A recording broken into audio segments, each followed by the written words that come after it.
All right, how are we enjoying MozCon? You guys got good food? Good? Okay, you're very excited for this, I can tell. Great, perfect. So let's get started. Change is hard, right? And I don't think I really need to convince anyone of this. I think it's just like inherent as like humans, that when people disrupt our routines, we don't like that. And I'm not just talking about big, scary, life-altering, terrifying changes that we dread. I'm also talking about some of the best changes ever. For instance, I became a mom this year. Yes. After 3.5 years of trying, my wife finally got pregnant and we had our little man. And the second that we found out we were pregnant, we did all the things. We read the books, we took the courses, we talked to people, we bought things, we did anything we could do to be prepared to be a parent. We did. But the reality of it was that it's still very hard because it changes everything. It disrupts our patterns, right? So listen, little people, they don't like to sleep when you need them to sleep. They like to be awake. And when they're awake, they really want all of your attention, which means you forget to eat, you're definitely not sleeping, and almost more importantly, you don't get to get caffeinated, and that makes things even harder, right? So I'm not the first person to come on stage and talk about change. Lots of people have studied change. Shout out to 𝗙će𝗹𝗹rie, who came up with this change curve. So she studied a lot of people, and she said, this is generally how people move through change. If you're looking at this and you go, wow, that is extremely familiar, but I can't figure out why. Well, I'm sorry. It was later adapted and rebranded as the grief cycle. And yeah, this is for those big changes that we go through that are like forced upon us with little to no explanation, and that we definitely don't have the resources to be successful in, right? Those kind of changes lead to grief. Speaking of which, we all went through a rather large change recently. You guys know what I'm talking about. One that left us feeling a lot like this, right? And that was the death of our beloved Universal Analytics. Universal Analytics was supposed to stop collecting data on July 1st. Google, thanks for actually dragging that out. They're shutting everything down one by one. But the death of this platform brought the life of another platform, Google Analytics 4, a platform people were so definitely not excited about when it came out. And then, honestly, the sentiment is still pretty much the same. People don't really like it. And listen, I get it. But the reality of it is that Google had to make this change, okay? This change had to happen. All of you have to move to Google Analytics 4. Before we get into that, I just want to make a little sidebar. Let's have a little sidebar here, okay? I'm not trying to convince you to use Google Analytics 4. Google does not pay me to stand on this stage and talk about it. But if you're from Google, I know at least one of you are, and you do want to pay me, my information's at the end of this presentation. All right? I'm just here to share with you the things that I know, okay, to make your life a little bit easier. All right, so let's talk about first. Why do we have to move to Google Analytics 4? First and foremost, privacy, the hot topic of the last few years. And if you're in this room and you're thinking, that's a UK problem. I'm in the US, don't gotta worry about it. That's not necessarily true. About 70% of countries actually have some form of privacy legislation, and that includes the US. And if you're thinking, oh, well, that's just like California, also not true. We get more and more bills passed all the time for privacy legislation. And what that means is UA was illegal in some places. That's not good, because Google wants people to use their platform, right? So with Google Analytics 4, you have the option to be compliant. So that's good, right? We like the option. So we had to move off of Universal Analytics because of how they collected data, where the data was stored, how the data was used. All of those things became important when legislation started getting passed, right? So we have to move to Google Analytics 4, and we had to start from zero because the data structure had to completely change in order to make it legal, all right? At least that's my understanding, not a privacy expert. Highly suggest you speak to one. All right, the other thing is cookies. The cookie monster's eating them. We're not going to have cookies much longer, all right? And we all know that third-party cookies are like a big no-no kind of at this point. And actually, GA4 was built with this in mind, all right? So we have kind of two ways that we can gather data at this point and tie it back to users. That's like device-based or user-based if you collect user IDs or if you use Google Signals, which we'll talk about in a little bit. But then there's this messy middle of like, how do we connect people? And this is where Google is using modeled data as opposed to sample data, which is what we got in Universal Analytics. So in the initial press release, Google said both of these things. This is meant to keep us future ready because of privacy and cookieless browsing, okay? So they were thinking about you, I promise. They were trying. So let's talk about how we can make Google Analytics 4 work, okay? You guys ready for this?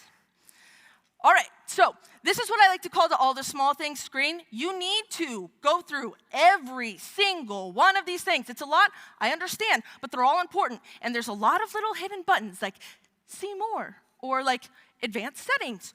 You got to look at all of them. Let's talk about why. Because there are instances like this. Your data stream is how information gets from your website to Google Analytics 4. Extremely important. Azim talked about enhanced measurement. This is where that lives. You can turn it on, turn it off, whatever you want to do. And that's all above the fold. Below the fold, there's this little thing. It's like, do you want to configure your tag settings? And you're like, well, I already configured the tag, so that's good, right? No, you need to come in here. And then there's this little show all button that you also need to open up because this is where you can do cross-domain tracking, exclude refers, my e-com folks, that includes Stripe and PayPal. And it's also where you can do IP address filtering if you want to do that, assuming you don't all use dynamic IPs at this point. So that's where all that happens is in the data stream. Then under data streams, we have our events. Now, GA4 is an event-based platform. And again, it was a brand new, we all started with a blank slate. Everybody starts with 0. This is a really good opportunity to look at what you're tracking, how you're tracking, if it's important, if it's working. So generally where people start with this is our business goals, right? So what is the business trying to achieve? Sales or leads? That's generally what people are trying to achieve with their website, right? These things we know. The other things, though, that we need to make sure that we're tracking and that are tracking correctly are things like our marketing goals. Are people coming to the blog and then converting? Are people coming, downloading a resource that we created, and then converting? Like, you know, all of these other marketing goals that we may be, evaluated on, right? So you want to make sure that you have this data. You also want to make sure that you have any of those personal events that you think that, like, maybe just you think that contribute to the conversion path. Like, make sure you're tracking those things too, right? And make sure it's all documented. We are at the beginning of a process. Let's document it, right? So that the next team can be just as good. All right, after events, we have conversions. This is also extremely important. So this is actually the event screen that you're seeing here, because on the event screen, you can just like flip this little toggle, and all of a sudden, the event becomes a conversion, which is great because we know that conversion tracking used to be a little harder. And if you don't turn this on, though, you're going to miss out on a lot of data and actually an entire portion of GA4. So make sure you turn on those conversions. Oh, that was the back button. There's an audience builder in here. You can set up your audiences here. It's very much like Universal Analytics used to be, but because GA4 is event-based, you can choose between during any session, during a single session, or during a single event. So you can set multiple conditions for a specific event and create audiences off of that. You can create sequences still, but really cool in GA4, you can add a timer, right? So you can say, if they visited a blog post and then converted within 10 minutes, I need to know. Put them in an audience because I need to know. And you get the membership duration and max limit, right? But you also can create events based on people being added to the audience. So again, let's say we want to track people who visit the blog and then convert within 10 minutes. Now we have a measurable that we can deliver to the C-suite and say, hey, that content that you really hate reviewing and that you don't want to approve, it's leading to conversions, and I can prove it right here with this event, right? And my paid folks, you do get a summary of how many people would be in that audience because it goes right into Google Ads, and you can remarket to those people. After audiences, we have custom definitions. If you're like me and create like 80% of all of your events in Google Tag Manager because you like to send extra bits of information with your events, Google will see those, but there's those extra bits of information. But if you don't create a new dimension for them, they're not actually going to be retained in Google Analytics 4, and you won't be able to report on them, which kind of defeats the purpose. So come in here, show your parameter, name it, and then when you go to your events, they'll be under your custom dimensions here, and now you'll be able to use that data. Great. Data settings, this is one where I highly suggest you speak to a privacy expert, a lawyer, someone of that nature. And under data collection, you have the opportunity to turn on Google Signals, which is the Google Ads pixel thing, and it gives you demographic data, age, gender, interest.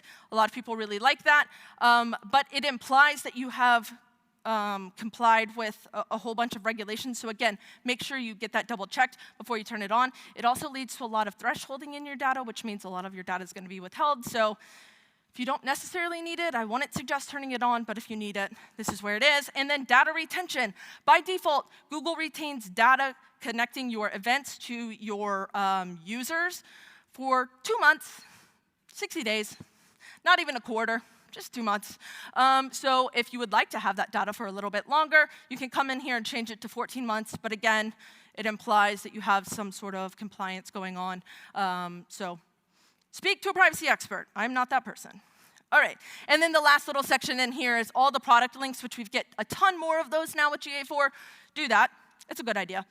What you can probably see is there's a lot of customization going on in GA4. And that's probably the best and worst thing about GA4. It's not just in the settings, it's throughout the entire platform. For instance, we have this primary navigation now that's a little bit different than what we saw in Universal Analytics. If you go into the report section, this is where you're going to see something that looked the most like Universal Analytics, right? So we have our acquisition, engagement, monetization, and the sort.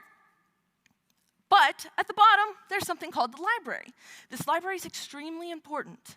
Not important like it was in college, but actually important, okay? When you go into this library, it's exactly what it sounds like, a library of all the reports that you have available in GA4. But at the top, there are collections. And if you look at those collections and you have a good memory, you might be thinking, that looks oddly similar to the navigation. And that's because your collections make up your navigation. Now, once you create a link to Search Console, once you create that link to Search Console, you get that report, or that collection, right? But you don't see it in the navigation. What the heck? Why is that? I don't know, because Google pushes it in there unpublished.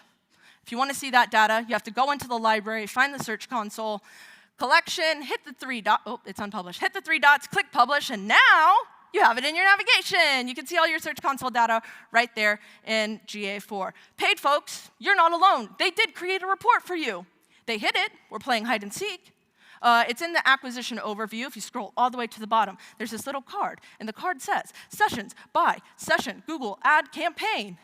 And then there's a little, you see it right there? There's a little link at the bottom of this card, and it says, See Full Report. And if you open that, then you get your report.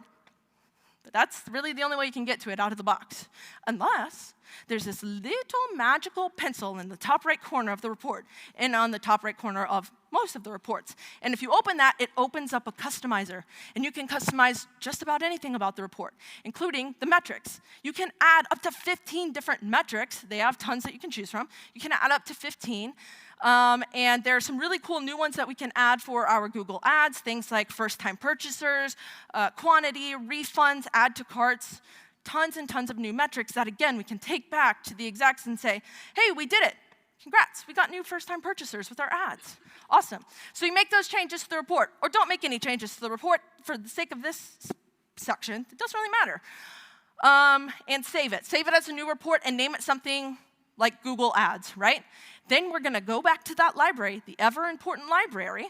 We're going to edit our life cycle collection, or wherever you want it to go, and then we're going to find that Google Ads report we just created, drop it into the life cycle collection, save it, and now it's in the navigation. Can I get a hell yeah?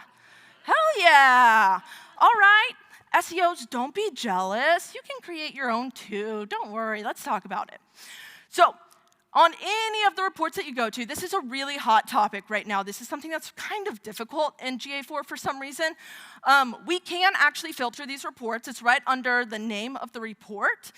When you go in there, you can build a filter. Now, In GA4, we have like first user source medium, and we have session source medium. Think of it kind of as like first touch and last touch, right? So we're going to do session source medium. We're going to type in organic and click that little elusive all values containing organic, and you're going to click on it, and it's going to look like it didn't do anything, but it did. And then you're going to click apply at the bottom, and then it's going to apply that filter to that report. Awesome. But it only works in one place. So if then you go to another report, filter's gone, which is a little bit of a bummer. And it only works during that one session, but filters can be saved. So if you go to that report editor and you add the filter to the report in the report editor and save it, I would save it as a new report and put like organic next to it, right? You can go back to that, and really you could create as many of those reports as you want for organic or paid. I'm not leaving you out, or paid. And now I have like organic page path reports, organic event reports, right? And again, you can do that for paid as well. The other option for filtering this data, you can add a comparison. It works like segments did. And it has the same builder as the filters do. So you just go in there, you add the comparison, and then you get rid of that all users comparison. And they work throughout the entire platform. So let's say you're on the landing page report, then you're going to go to the event report. That comparison stays on all of the reports for that one session. You also have the option to create audiences like we talked about, and then you can create segments or filters based off those audiences. So for those more complex things, somebody lands on the blog post and comes back to the site and converts, something of that nature, you're going to want to create an audience because it's going to be a lot easier than recreating the filters all of the time, right? All right, the rest of reports kind of works the same way Universal Analytics did. But there's something new in GA4, and that's the Explore report. Or the Explore section. So Explore can do a lot of really cool things, which is awesome. But one of the things that they do the best is they actually talk about enhanced measurement events and dimensions. If you go to the page that has all the enhanced measurement data on it, it will show you there's like, I don't remember how many events, tons of events and like 50 different parameters that it collects automatically, GA4 does, but you don't see them anywhere throughout the report builder. So you can actually create all of your reports for this and Explore really easily. So for instance, this is just let me double check what that's called. Yeah, a free-form report. And if we go to the dimensions and we click the plus sign, just look up search, okay? Then there's this thing called search term. You're going to check it and import it. Why you have to import it, I don't know. But we're going to import it, and then we're going to add it as the rows. And now, literally, that's all you do. Change that to rows. Don't touch anything else. Now you have a search term report. You can see what people are searching on your website. Most of us know that's very, very important, right? It helps you with like content generation, things of that nature. It will show you what people are looking up on your website, off of what device. This is just the basic out-of-the-box report and how many users did that. You could also come in here and add things like page location and then see where people are looking these up. Or you can say like landing page, where are these people coming from? Source, where are these people coming from that don't know where to find the lanyards or whatever it is, right? We also get a funnel report builder, which marketers love a funnel, don't we? We just love a funnel. This funnel report builder is really cool. Again, you can add a segment in here, which works just like our audiences. So you can say like a user segment of people that had a first touch of organic. You drop that into the segment comparison, and now you're just seeing organic users, how they move through the funnel. You can customize all the steps. So the one that Google gives us out of the box is really wonky. It's like, first open, and did they see a page? Well, I hope they saw a page. I don't know. So you can come in here and edit the steps, and it will tell you as you're building it out if it makes any sense, because it shows you how many users moved through that entire funnel, right? And again, you can see that there's that time thing in there. So you can say, I want them to have done this within a certain amount of time. And even cooler, talking about time, at the bottom of that tab settings, you can turn on elapsed time. And now you have this really cool funnel that shows you how organic users are moving from step to step by device and how long it's taking them to move from step to step. This is really great for some of that conversion rate optimization, right? And then, even cooler, recently added by Google Analytics 4, there's this little button in the top right corner that looks like a file and has an arrow, and if you do that, it moves that funnel report into your reports library. And then once you go into your reports library, you can add it to your navigation. Yes, perfect. Good job. You guys are great. But there are tons of templates in the Explore section. I know it can be a bit daunting, right? It looks a little scary. But there are a ton of templates in here, and there are even collections of reports that you can use. So some of my favorite, though, are the path exploration. So the path exploration is like we had behavior flow, we had conversion flow in Universal Analytics, and now it seems to be gone. It actually is just hidden in here, and you kind of have to build it yourself. So this path exploration works just like it did in Universal Analytics for behavior flow.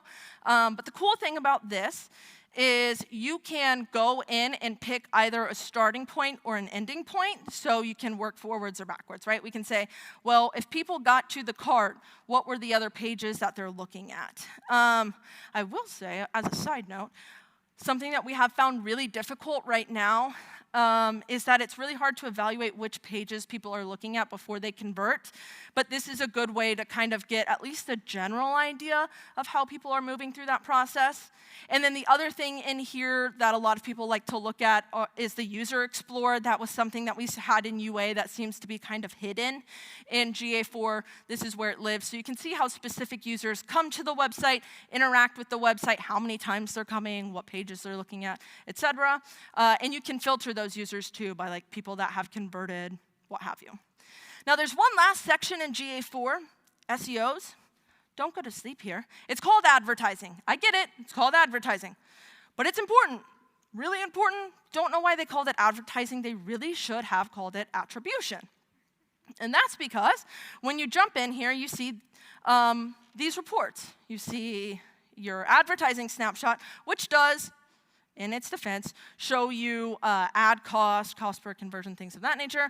And then but then you get your attribution data that a lot of people can't seem to find, which is your model comparison and your conversion paths, like Azim alluded to earlier.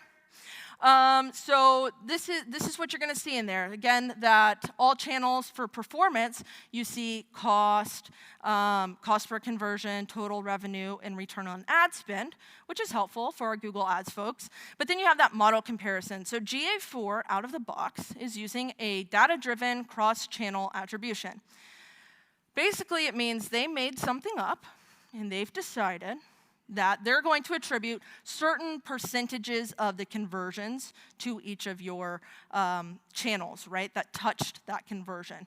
So you can compare that, though, with the other things that you have become more used to, things like first click, last click, position-based, and the like. So you can compare those two things there. And then you have your conversion path, where we can see how much revenue there is and all that, but also days to conversion and touch points to conversion. This is extremely important. I think this is probably one of the most important sections of GA4. When we come in here, Azim showed you all this top part earlier, we see where channels fall into the funnel, right? Early, mid, and late touch points.